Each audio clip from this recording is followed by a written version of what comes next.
This podcast is a part of the More Podcast Network.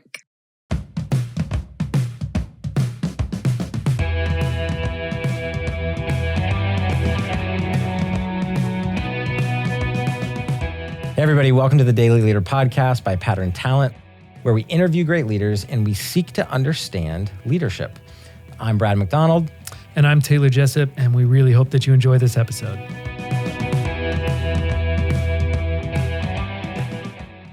All right, friends, welcome back to the Daily Leader. We're here on another episode. I think this is episode 37, and I'm very sad. I have to start this episode off on a sad note, unfortunately, because my co-host Taylor is not with me today. He's still with us, and he will be returning, I think, but he's on vacation. So you're just getting me today and our wonderful guest. So our guest is going to make it awesome. But I want to, since I don't have Taylor here, I thought this would be a good episode to kind of remind everybody of what the Daily Leader is all about and why we started the Daily Leader and why we keep showing up to YouTube and Apple Podcasts and Spotify. And for our one iHeartRadio listener, we keep showing up every week on Tuesday for you too. And it's because of this. We are passionate about leadership. We're passionate about eradicating the world of bad leaders, right? And the way that you do that isn't by exterminating the bad leaders. No, you take bad leaders and you teach them, you train them, you make them better. And so, we go about that by interviewing leaders that we find in our network and showcasing the good leadership work that they're doing all across the US or the world. And we want to help you guys understand practically how to lead and why leadership matters so much for your organization, for your company, for your family, and for your own life in general.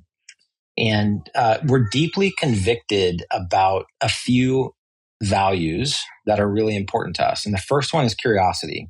Like we're super, super convinced that being a curious person is like ingredient number one for growth. And that if you can just be genuinely curious about why something is the way it is, about how something works, you've already done about 80% of the work of leadership. The next one is community, because lonely leaders almost never sustain their leadership over any meaningful amount of time or really achieve anything that's significant. The third one is competence, because there are actually skills that are involved in leadership. It's not just a nebulous, wishy-washy sort of thing that we do. But they're actually like concrete hard skills that we have to have as leaders, and they're really important to identify and to grow in. And then the last one is clarity, right? Because as leaders, we're constantly navigating gray areas. We're constantly put in positions of paradox, which we talk so much about on every episode of the Daily Leader, that like leaders deal in paradox. And so clarity ultimately becomes one of the key functions of a leader. Leaders cast a clear vision that they actually shepherd people towards. And so that's who we are. That's what we're up to. Thank you to each of you who have subscribed. Please, if you haven't subscribed, go do that. Like, share. And just a reminder, keep your comments to yourself, especially you snarky YouTubers. You guys tend to hit the hardest. We want your likes and your subscribes and your shares, but maybe go light on the commenting. Okay, friends? All right. Enough of that. Hudson, man, welcome to the Daily Leader. Thanks, Brad. It's great to be here. Excited about this. I love that intro too. The core pillars. Those are really good for framing this whole conversation. Yeah, thank you. So usually Taylor does the intro, and he's better looking, much more exciting and enthusiastic. He has this kind of sports announcer vibe going, and I'm kind of like the stodgy, dry one, who like really, really cares about what the questions are, and Taylor's like the life of the party. So I'm relying on you, Hudson, to kind of, bring that energy and be that life of the party on this pod, because that's usually not my shtick. So hey, I hear you. If we were talking about Batman and Robin before, I think I know the role I need to fit for the next 20 minutes. So I got you. All right, let's go. I love it. Well, okay, this is the part where I just, want to introduce you to our audience and give them just a kind of a flyover on who you are, but then we'll rely on you to kind of fill in the gaps and maybe give us some of the color and the texture of your life and your story, okay? Perfect.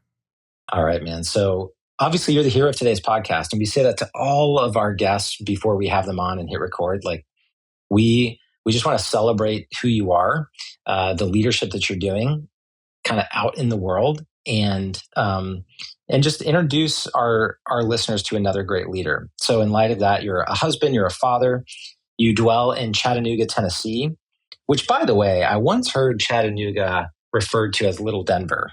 And I don't know if that's a a compliment, or if that's a diss, or how someone in Chattanooga feels about it. But I love Denver and I love Chattanooga, and so I kind of feel like it's a compliment. Yeah, I mean, we're gonna chart our own path. We've been called Little Denver. We've been called the next Austin. Definitely the greatest outdoor city in the country. But yeah, I think we're none of those really. We're gonna just chart our own path. 423. People don't understand, like, first of all, the size of the Chattanooga River or the beauty of it. And we'll talk about where you went to college here in like 2 seconds. And like, seriously, one of the most beautiful places in the Southeast. So like, I'm stoked about where you're at, man. I think it's a good spot. We'd be happy to welcome you in, Brad. Lots of community here. I'll get to work on that.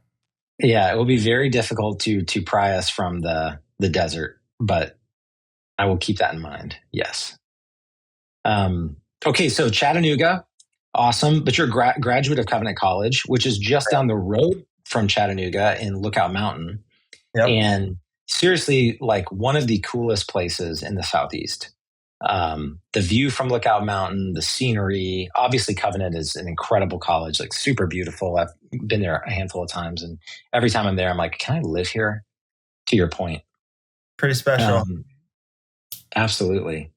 And so fast forward to kind of your current role. You're the founder of AlloHire and the Arena Coworking, which I think is really cool too. And I want to make sure we talk about that a little bit before we hang up here. But just to give our listeners an idea of what AlloHire is, it's a boutique recruiting agency with an allocentric approach to talent acquisition. And I just can't wait for you to unpack for our listeners what that means and why it's important and how it's such a critical differentiator from some of the other ways that they can go about either hiring people or finding a job. And so I'm stoked to hear you talk about that approach to talent acquisition, and just that you're hiring values-driven people for innovative companies, right? Mm-hmm. So you're not just saying yes to any client who's looking to hire, or any job seeker who's looking to find a job, but you're looking for matches and for people who really belong together. And I love that kind of niche and approach. So tell us your story. Give us, a little bit more color and texture to that intro. Yeah. Thanks for giving me the space to do it. I've been thinking a lot recently about how conversation is an art, and it's one that I'm a little bit concerned about our culture losing in this digital transformation. My daughter's about to turn 13. I see it with her and her friends a lot of times. So it's just great. I think that's why podcasting is growing so much and why these really are great spaces, almost like third places to maintain for this type of conversation. So honored to be here. I'll share some and then trust you to slow me down as needed. But from Chattanooga, Tennessee, a lot of people give me a hard time because I was technically born and raised in Georgia. Lookout Mountain that you mentioned earlier is it's like 100 miles long, and it goes through Alabama, Georgia, and Tennessee. So just over the Georgia-Tennessee line is where I grew up, right down the road from Covenant College, and pretty awesome disposition. I was the oldest of 6 kids and 21 cousins that all lived within pretty close radius. That is awesome. Definitely raised some eyebrows, at certain points. Like that's a lot of family around, but it was just the greatest childhood. So I think I always had a disposition of leadership, which has been interesting to start to unpack as an adult and think about nature versus nurture and how much that ties into leadership. How much is it just your environment that you are in? If you were the oldest in groups, if you felt like you had a specific skill in your community versus you also hear about the people that were the youngest in a group and they had that ambition because of it. they go prove that they could lead. So, but always had that kind of disposition.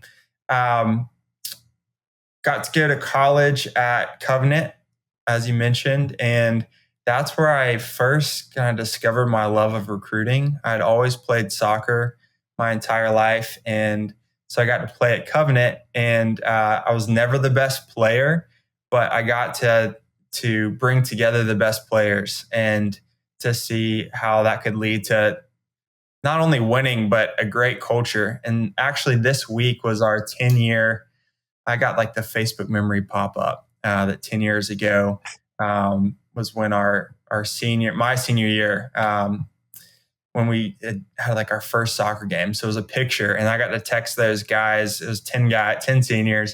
And it was just so fun. Immediately, everybody's responding, and felt like, could quickly jump back and remember that culture that we built. So anyways, the recruiting piece was my senior year. I got my brother,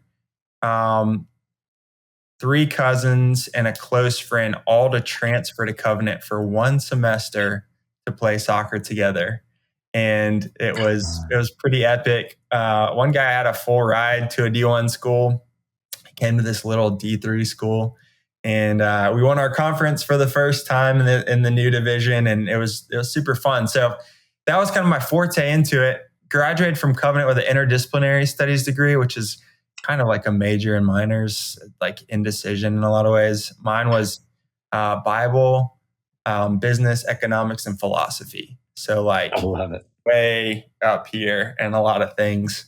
And one really big milestone is I got married and had my first daughter in college. So graduated with my daughter Ava. She was 3 when we graduated, and that's a whole nother category of leadership. Like parenting, I think that deserves that could be multiple episodes. But graduated from Covenant, and my wife had really been feeling a pull to acting and entertainment. She read a book while at Covenant that was really urging people of faith to come to Los Angeles and to love people there, essentially, and to be a part of creating content and media, and recognizing that that's a very loud microphone all over the globe. And so she had been pushing me, saying, "Hey, I really think we should move out there." And I was like, "I'm never moving to Los Angeles. There's not a chance. We don't know people there." Just like everything about it, was just off limits to me. And then she finally convinced me to go on a vision trip out there for a couple of days. And within like 72 hours, I was sold. Like as soon as we saw the coast and drove around, that was so fun. So we ended up moving out there right after graduating. We were there from 2015 to 2020. Really special season. I spent 2 years in supply chain and logistics. That was very much an on-the-job MBA, I would say. Not academic at all, but very much the people business. I was running a distribution center, and it was just, we were saying this before, a beautiful whirlwind. And it's like the circulatory system of the economy, right? So just seeing physically all of these things being moved in and out every day, and learning how to manage the teams that do that was really impactful and foundational for my career. Kind of saw after 2 years the track there and how it was attractive. There's a ton of opportunity in supply chain, and Chattanooga they call it the Silicon Valley of freight, and it really is, like, I'd say outside of Chicago, one of the major players in the freight industry, and there's a whole supply chain ecosystem built around that. Yeah, I-75 corridor is kind of is that, am I thinking the right lane there? Yeah, you are. Yeah. A lot of freight moves through there. What do they call it? Freight alley. That's what you're thinking of. So anyways, it was one of those kind of pivotal moments where you can see the future of the path that you're on professionally. And you look at some of the leaders that are a couple of promotions ahead of you, and had some great conversations, and ultimately said that I wanted to be more entrepreneurial.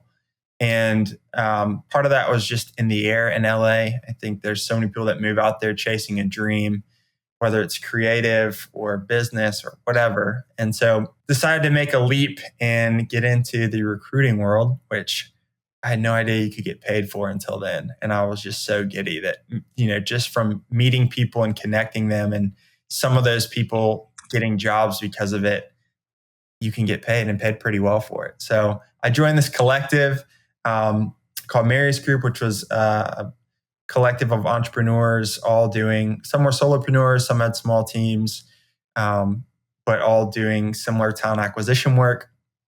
Operated in that for about 3 years. And then when 2020 hit, my wife and I had this epic weekend in Phoenix that I think I was mentioning to you before, Brad, where we had, and it was great. It was great. The desert's different, but it was so beautiful. And we kind of had a moment of pause. Like, we've been moving really fast. Life had been chaotic. And all of a sudden we just had this pause to really prayerfully walk through our priorities and what vision would look like, and actually get some really good counseling and coaching from a couple that was about 30 years older than us and had been through a lot of the things that we were working through with growing our family and business, and where do you live and how do you set up a home. And felt like for the first time in a while, we were aligned on the fact that we wanted to grow our family and that we wanted to invest in buying a home, which in LA felt really challenging, especially for sure. And so we came out of that, and it just feels like since that moment in January 2020, life has just really accelerated. We found out the next week that we were pregnant with our second kid. A week after that, COVID hit and LA shut down. A week after that, we had flown back and all of a sudden thought maybe we'll move back to Chattanooga, put an offer on a home, moved back a month later. And wow. So it was just it was one of those moments where you feel like you hear a call and you follow it, and you have a couple of like gut check moments of like, was that real? And how's all this going to work out?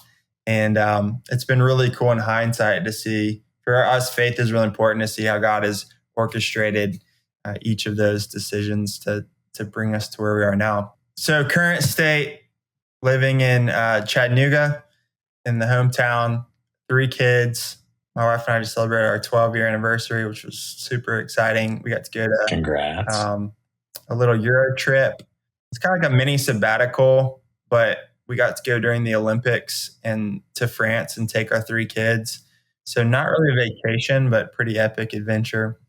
And then, I think I was saying that we had, my wife and I both started businesses locally. So my wife's doing photography and videography, some social media content stuff. And then my firm is called AlloHire, and we do talent acquisition, boutique search firm, and trying to really be the champions for Chattanooga, the hometown team by Chattanoogans, for Chattanoogans, and trying to rave about the cool things that are happening here across the city, but mainly in the business community, so that we can continue to attract the best companies, the best leaders, the best talent, and continue to level up. And like I was saying earlier, we don't want to try to follow the path of Denver or Austin or anyone else, but really write our own story. And it's been fun for the past 4 years to really get back into this community and see how vibrant and collaborative it is. So that's a quick overview. I think about leadership every day, and I feel like it's just such a lifelong thing to constantly be learning and having conversations like this with people that are alive at the same time, working on similar stuff. So happy to dive into anything in there that's interesting. Oh, it's all interesting. Yeah. But tell me, let's at least start with the story of AlloHire and the Arena Coworking, because I know that that's a part of the work that you're doing kind of parallel to AlloHire. So give me the rundown on, why you started AlloHire, how you started it. Just tell us your journey. So I hit a point at the end of 2020 where COVID was in full swing. There had been like 4 months of hiring freezes where there really wasn't any work. Got some SBA loans to kind of survive that season. And there's this journal entry that I need to like laminate it and frame it because it's just such a big part of my testimony. But I just was really like just pouring out my heart saying, God, I don't know how this is going to work. I had hired two of my best friends 2 weeks before COVID hit to work with me and kind of launch this new team. We went from across our network, like 80 job recs to one in that span. And that's so crazy. And my wife was about to have our second kid and we had just bought our first home. So it was just like this perfect storm of, of faith building, really. And so there's this journal entry where I'm literally just saying, God, I don't know how the finances are going to work out with labor and delivery costs and payroll and mortgage and all this stuff. But I feel like you've called me to this. And so I want to see it through. And simultaneously, like one of my dream companies to work for had called me and said, hey, will you consider a job with us? And so I was like, all right, well, maybe this is that moment where this is what I'm being called to kind of give up on the entrepreneurial dream and go take a W-2 job, stability, benefits, all the things that felt like would bring a lot of peace to our family in that season. And so I did go down that route. And ultimately, at the same time, things on the entrepreneurial side started to pick up. And as you know, things with the economy started to come back in 2021 and actually started to gain some momentum. And so in that, I had this moment where I had to look my wife in the eyes. We have a newborn at this point, and just basically say, hey, I'm not going to go the stable W-2 route. As much as that sounds enticing, I'm going to double down. Yeah. And I think that this is what I'm called to and we're called to. And there's definitely those moments where you're like, I'm putting my name on the line to the most important person and I better back it up. And from there it was exactly, the conversation that's needed to burn the boats, as we say, and to really make it happen. So during that time, all about this, Brad, a big part is then trying to figure out like, what is the identity of this organization, the brand, the name, the values, all of those things. And so I was consuming so much content, whether it was, from advisors, mentors, podcasts, thinking through this because it really mattered to me. And this podcast was basically saying that in the Bay Area and the technology industry, there was a lot of ego, especially among founders. There's a ton of venture capital going to the space. And a lot of the culture was just start a company to sell it. And how quickly can you make that happen? How high of a multiple can you have so that you can kind of buy freedom for yourself? And I saw so many employees and investors and customers just get caught in the crossfire of that.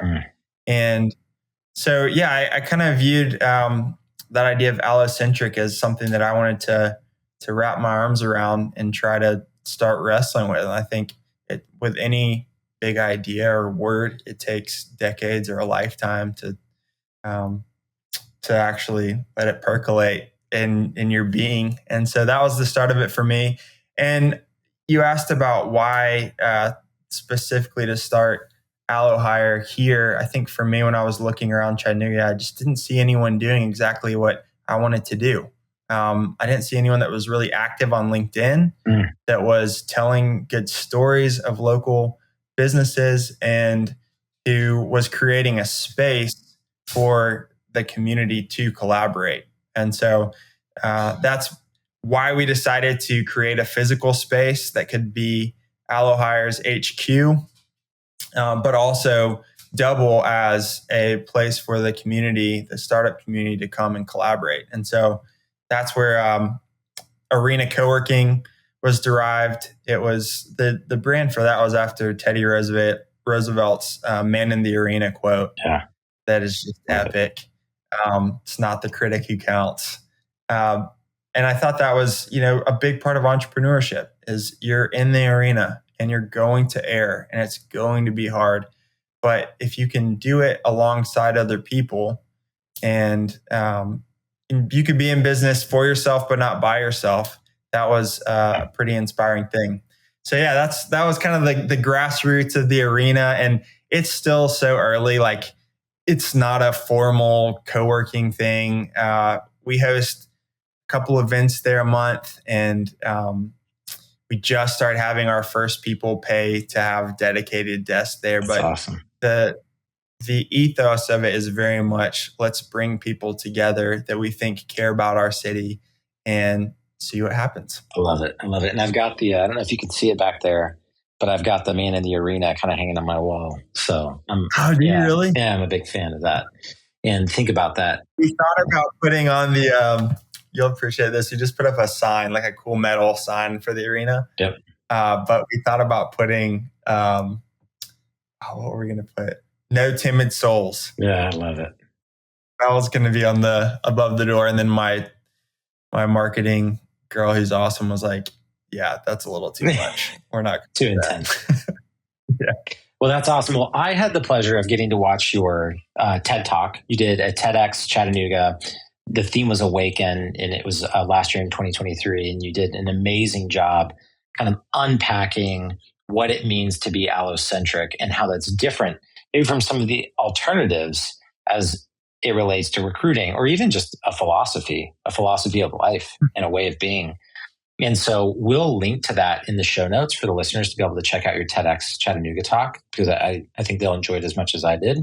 But I would love for you to just unpack, like, what does it mean to be allocentric, and tease out kind of some of the practical outworkings of that in your leadership.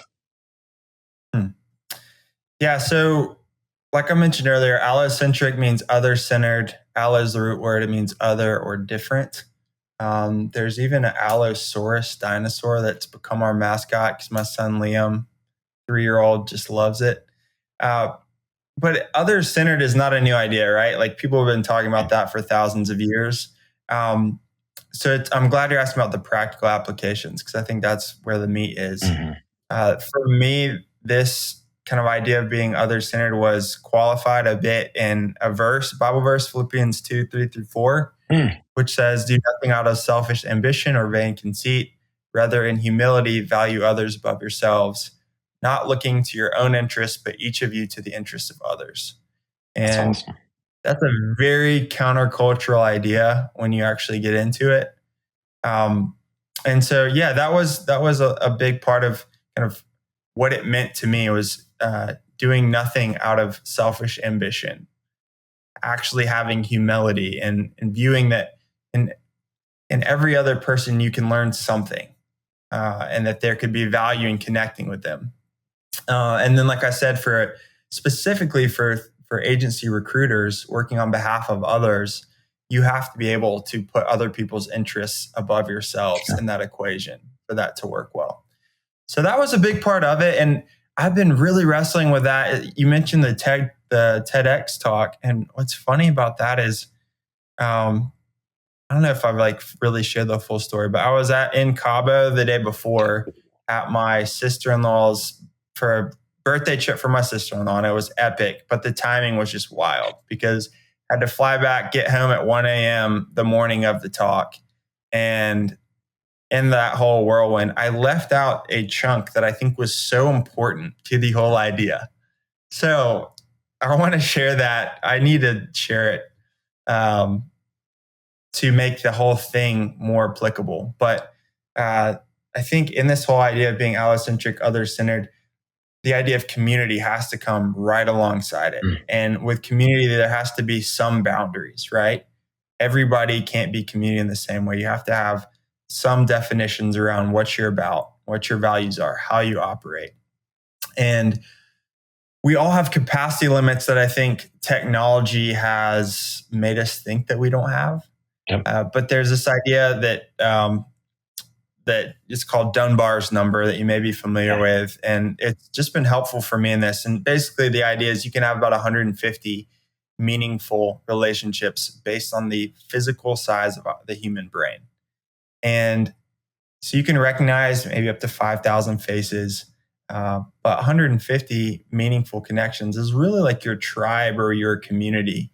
And So in recruiting, we're networkers. And for me, over the first couple of years of launching AlloHire and really trying to champion this idea of being other-centered, I started to feel this low level of just burnout and this sense of exhaustion, trying to maintain relationships and show up for and care for hundreds of people. And so I think that's a really big asterisk in the whole thing, is just to say, you can only be other-centered within community, and you need to figure out how to draw some boundaries around that. And that's in business, that's in family. So I'm right in the middle of it, and I definitely don't have it figured out, but trying to really articulate who are the people that I really feel called to walk with in this season, and what are the rhythms that I can set up so that we can do that well. And yeah, so that right in the middle of that. But that's honestly one, Brad, I'd be super curious to get any of your thoughts on, because I think we connected on LinkedIn, anyone that's like a networker, content creator is going to have the opportunity to have a lot of touch points with a lot of people. And as a leader, you have to personally define what the expectations are of yourself, how available you're going to be, how responsive you're going to be. And, if you give, a lot of times, if you open the door, there's going to be a lot of asks for partnership and for follow-up that you have to sort through. So I'd be really curious, if you've had any moments of that along your journey. Well, it totally resonates with me, the idea that we have beliefs and things about ourselves that aren't true because technology has enabled us to keep track of more people over a longer duration of time at a deeper sort of level than ever before. And in fact, I was going on Facebook recently, and I was trying to actually find a friend of mine from high school named Ryan. And because I was curious about his family and kind of where he was at. And I was looking for Ryan. I ended up, finding a bunch of other people that I'm like, oh, I haven't talked to this person in so long and so long and so long. And it occurred to me that, like, it's so weird that I can actually contact these people, because save Facebook, there's no way that I would be able to track them down. And our generation is, older millennials, the first generation who's really ever had the ability to do that from a young age. And so we've kept in contact with hundreds of people from high school and college that previous generations just would have completely lost track of. And I think that there is both a benefit to that, and that has certainly enriched my life in many, many ways. And there's a tremendous burden that comes along with that too. And I think a part of the burden is a false sense of responsibility to be as involved in someone's life as I once was, even though I'm in a totally different season of life. And so are they. And so I've tried more and more to, number one, understand why other people don't keep up with me, maybe the way that I would hope or expect they would, right? And just to allow relationships to evolve and mature and change. I think it's just great leadership to be emotionally aware in that way. And I think also not placing the burden on myself to be the friend or the neighbor or the business partner that I used to be in a previous season of life, because it's impossible now living in Phoenix with a wife and 3 kids and a couple businesses in tow. It's just impractical and even maybe borderline unhealthy to a degree. So I resonate with that a lot. And I think social media, as much as it has helped us do those things, has also hurt us a little bit in that, we don't have healthy expectations of ourselves or other people. And from a business standpoint, it's great to have access to so many potential customers and partners. But the downside to that, again, is feeling this temptation to try to be all things to all people, and you end up being, nothing to everyone, or however I say that, right?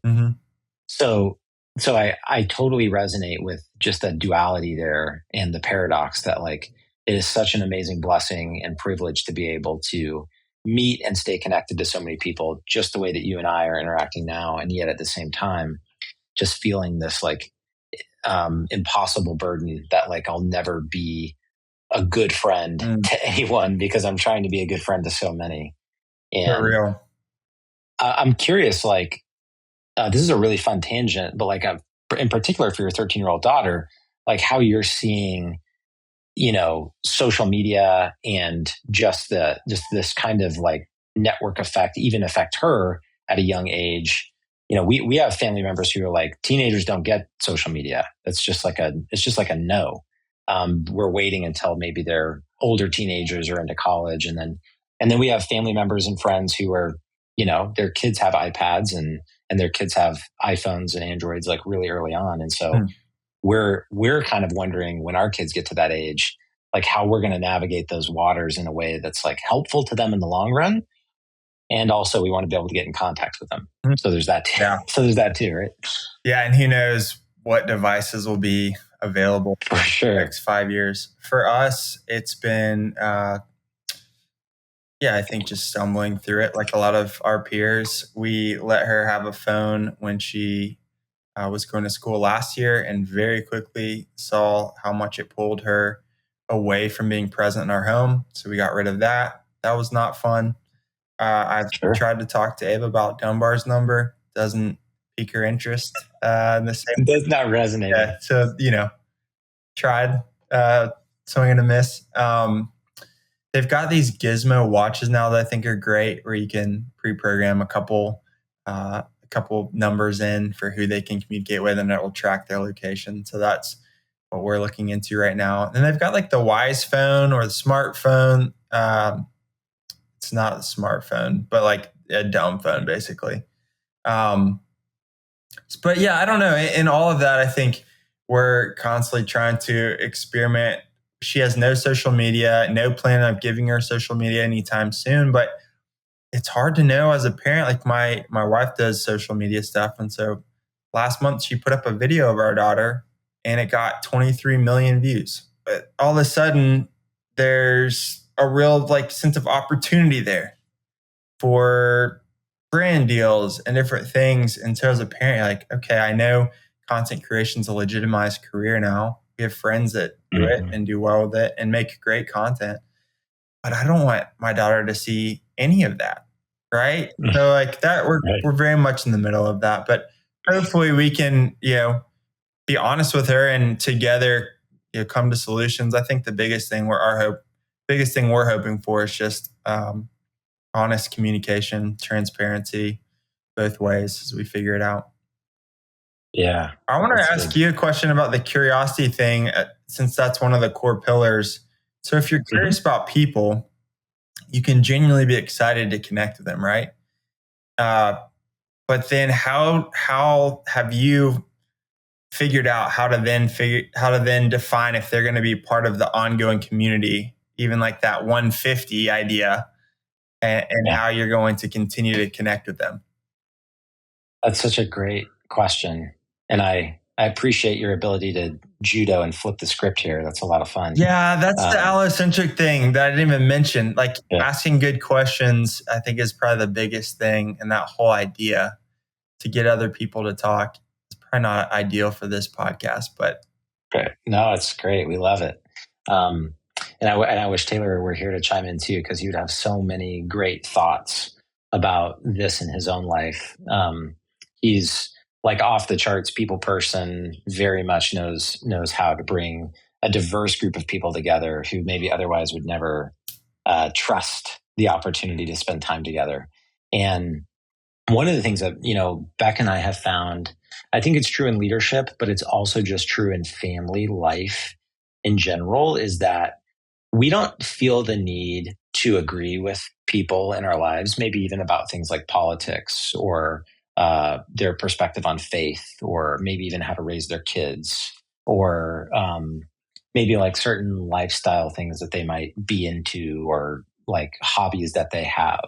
What we found more often than not is that when someone is genuinely interested in who you are and willing to like devote the time just to simply be together, like that's like requirement number one. And so much of just an openness and a willingness to spend time together, to learn about each other, and to share openly and honestly back and forth is like 80% of being in a relationship.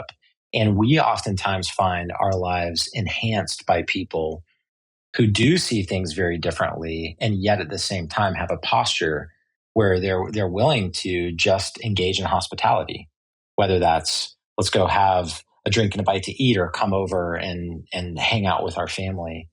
And so for us, one of our family core values is hospitality, and it's a really big part of we can share an experience with someone who's very different than us and enjoy them for who they are and be ourselves without any expectation of anything other than authenticity, and find value in sharing that together, especially in a world that is so desperate for whatever reason. The messaging from media, whether that's television or through our screens of other kinds of social media, is, if someone is different from you, that makes them bad.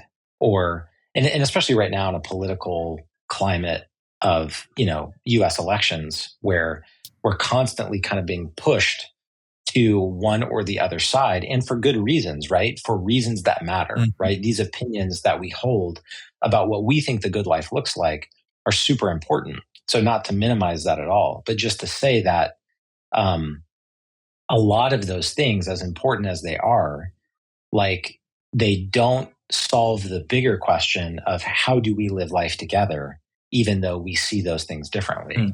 And so for us, hospitality has been the answer to that. It's been like just sharing a meal and having dialogue and actually getting to know one another at a heart level, as opposed to picking opinions or maybe hobbies or lifestyle choices or career pursuits as these kind of one sliver of someone's life that all of a sudden becomes their identity. And so I think people are so much more deep and rich than, what their LinkedIn profile calls them, or what their Instagram bio says about them, or maybe one aspect of their political ideology that is different than mine. And then maybe one last bit to that would just be like people's pasts really, really matter. And for better or worse, we tend to repeat the things that we're comfortable in and accustomed to. And that's why so much of the work that I like to do with my clients, whether it's a business or an individual, deals with reimagining the future them and trying to identify with who they want to be more so than who they were in the past. And if we can think through our own identity and our own life in terms of where we're going and who we want to be, then we can really let go of some of those past mindsets and maybe even, especially the unhealthy things that we would want to let go of. And we stand a much better chance at like enjoying life and relationships. And so I think about hospitality. I think about not necessarily who I used to be, but who I want to be, as being these really key aspects of like defining my community and trying to have a wide open table, knowing that to have a healthy life, I have to learn to be with and engage with people who are radically different. That's so good. Yeah. So Bringing people into your home. A mouthful. Yeah. Bringing people into your home and sharing a meal is it's crazy how rare that is today, even with your like direct neighbor. I think totally. You're just totally lost. And it's convicting even to me how few of my direct neighbors I've had in our home, not just like, let's go to a neutral site, like come into our chaos and see what it's like to be in here. Yeah, that's really good. I feel like, and there is a temptation. You use the word chaos, and I think that that's a good word. Like there is a temptation that we all have. I mean, and I definitely wrestle with it, to kind of cover up the parts of our life that aren't like really Instagram ready. And I think that that is really, really problematic. And one of the books that I like to quote a lot, Hudson, is Integrity by Henry Cloud. And one of the things that he highlights in that book is the idea that when we're looking for leaders in our life, whether that's, again, like in kind of home and friendship, or that's in a professional context, like what we're really ultimately looking for is a coping model. We're looking for someone who can show us how to deal with the demands of reality, not present us with this picture perfect ideal that's ultimately not real. And so I think part of where, like, my wife and I are moving to a place where it's like, we're actually not worried about what our kids say in front of our friends or our family. We're actually just encouraging them to speak up at all. And so it's like, whatever they say, well, we'll just deal with it then. Like maybe it needs to be said so that we'll change some things that, that we're doing, right? And more important than that is that, do they actually have the courage to like look at our adult friends in the eye and smile at them and say hello when they walk through the door? Like, I'm more interested in that. And so I'm trying to reframe some of these things that I think I'm hearing from the external world that I don't feel like align with our values at all. And sort of saying, no, actually, there's a zig, not a zag here that we need to be thinking about. Yeah, that's so good. Like I said, the parenting, homemaking piece, another great conversation.